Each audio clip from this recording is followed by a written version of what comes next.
SP smart hybrid schooling system. आज हम question number 2 discuss करेंगे। लास्ट वीडियो में हमने क्वेश्चन नंबर 1 डिस्कस किया था। चलिए, क्वेश्चन में बोल रहा है find the coordinate of the point of the try section. Try section का मतलब हो गया एक लाइन को 3 पार्ट्स में डिवाइड किया गया, ठीक है। Of the line segment joining 4, -1 and -2, -3। चलिए, ये 2 पॉइंट जो है उनको लेट करते हैं ए। ये मैंने ए लेट कर लिया। 4 -1, बी की वैल्यू क्या हो जाएगी हमारे पास -2, -3, ठीक है। ये हमारा पी पॉइंट आ गया, ये हमारा क्यू पॉइंट आ गया। तो लाइन को कितने पार्ट्स में डिवाइड कर रहे हैं? 3 पार्ट्स में, 3 इक्वल पार्ट्स में। अगर मैं बात करूं, इसको 1 मानूं, इसको भी 1 मानूं, इसको भी 1 मानूं, ठीक है। तो पी के कोऑर्डिनेट क्या होंगे हमारे पास? x, y ले लिया मैंने, ठीक है। उसी तरह मुझे q के कोऑर्डिनेट भी फाइंड करने हैं, जिसको भी मैं इसको भी लेट कर सकता हूँ x, y। पहले तो हम किसके फाइंड करेंगे? p के, ठीक है। अभी q को हम कुछ नहीं करते, हम पहले p की बात करते हैं। अब 1 + 1 कितने हो जाएंगे? 2, और यहाँ पे क्या है? 1, ठीक है। अब रेशो क्या बन गई? m1:2, m2 क्या बन गया हमारे पास? m1 हमारे पास 1 होगा, m2 हमारे पास 2 होगा। चलिए, late a = 4, -1, b = 2, -2, -3, m1 = 1, m2 = 2। x1 हमारे पास क्या है? 4, x2 हमारे पास है -2, y1 हमारे पास -1 और y2 हमारे पास -3। अब सेक्शन फार्मूला हमें पता है, बाय सेक्शन फार्मूला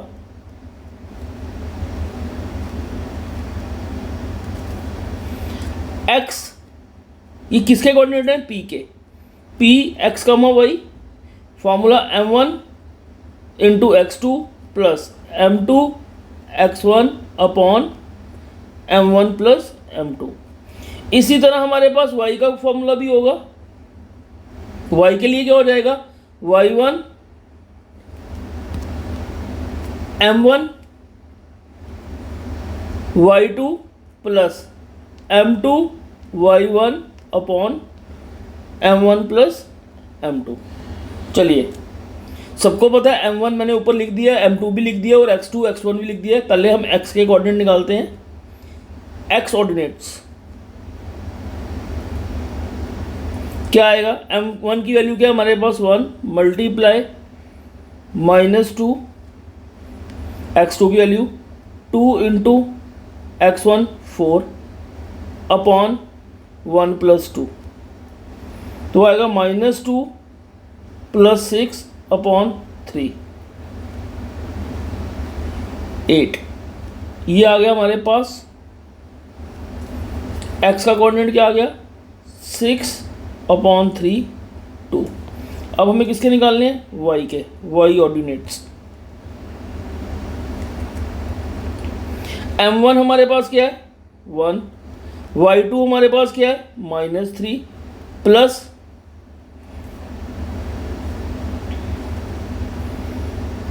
m2 हमारे पास क्या है? 2 -1 y2 अपॉन 3। ये वैल्यू आ जाएगी हमारे पास -3 -2 अपॉन 3। Answer is -5/2। तो देयरफॉर p के कोऑर्डिनेट क्या आ गया हमारे पास? x, y = 2, -5/3। ये थे p के कोऑर्डिनेट। अब हमें किसके निकालने हैं? अभी q के भी निकालने हैं। चलिए, q के लिए फिर डायग्राम ड्रॉ करते हैं हम।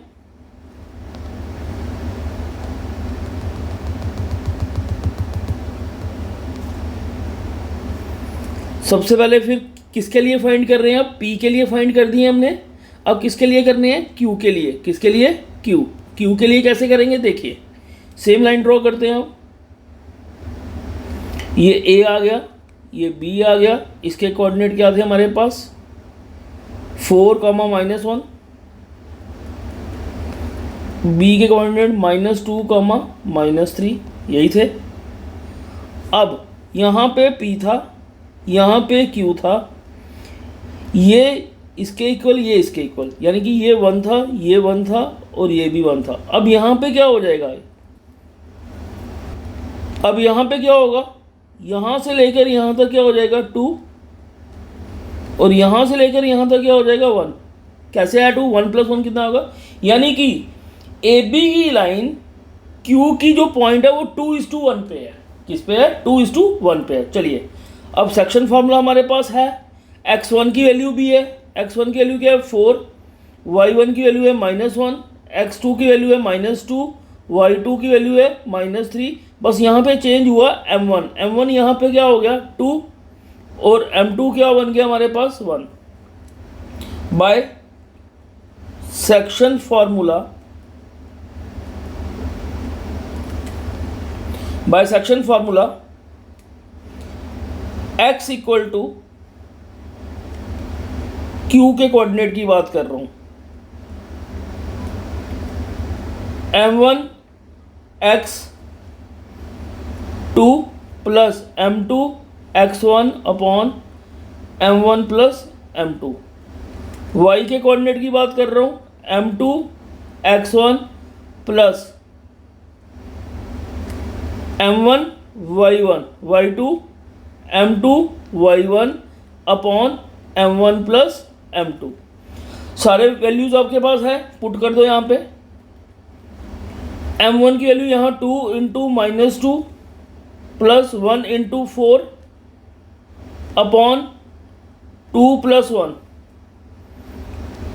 कॉमा y की वैल्यू निकालो यहाँ पे 2 × -3 प्लस 1 × -1 अपॉन 3। ये हमारे पास x और y के कोऑर्डिनेट आ गए। ये x है और ये वाला y। करो सिंप्लीफाई, -4 + 4 अपॉन 3, -6 -1 अपॉन 3, -4 + 4 0/3, कॉमा -7/3। तो q के कोऑर्डिनेट क्या आ गए हमारे पास, p q x, y। q के कोऑर्डिनेट क्या है हमारे पास,